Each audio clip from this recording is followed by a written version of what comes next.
I've been around. We've had Rockstar Moon I built this 16 years ago. And over the course of 16 years, there's an evolution.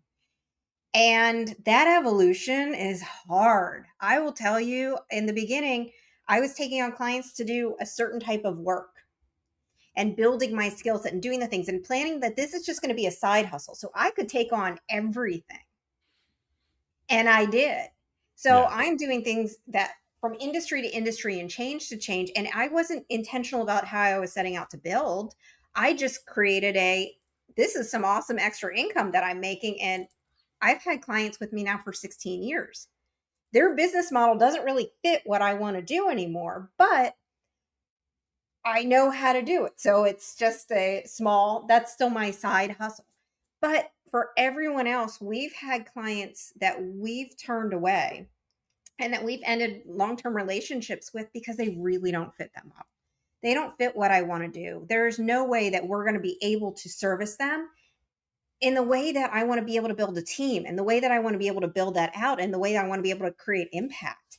And the hardest part is making that decision that let me find somebody better who's going to fit this niche and do all these things for you and be able to get you an impact while I move the business this way. And And as bad as losing a client is, firing one is equally as awesome. It feels great and you feel successful and it's fun and it makes a lot of those struggles worth it.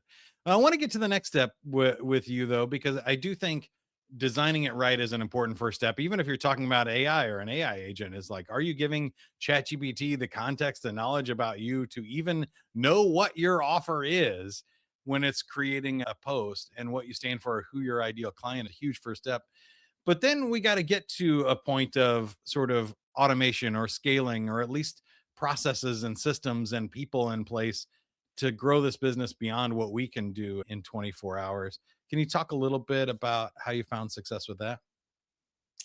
so June was a really terrible month for me. In June, the my longtime employee who'd been with me for 3 years, who could read my mind, turned in her notice. Mm. And that was the moment. My husband looked at me and he said, "You know what? I challenge you. Can you just automate 20% of her job?" Because hiring somebody new in to teach all the different things and redo the processes and redo the things and get them up to speed, that may kill you, especially after the hiring process, right? So, like, let's build in some automations for stuff that you don't really need a person for. I said, okay. So I worked from 3 a.m. to 7 p.m., 7 days a week for 3 weeks. And in 21 days, I'd automated about 85 or 90% of her entire job. I did not have to rehire. Wow. And she was our project manager. She was involved in everything, client communications, this and that and the other. And what do you do and how do you do it? So I restructured bottom to top. I redid how do we design a product? What is going to be in that? What's the process? How is this going to be even input into the system? What do tasks look like? How do tasks get managed? All of those things. That was a person's job who is so integral to the company. And without that job, my company couldn't function. And at the same time, I had my full time role dealing with all the clients and doing all the other things that I'm doing and running the business. So, how was I going to take that on? And when you look back, it was so eye opening and such a great opportunity to be able to say, hey, you know what? I never thought about automating this. What if I do this? And then how do I push that to the next level? And then let me go test this and see if this is the right approval workflow that I'm expecting.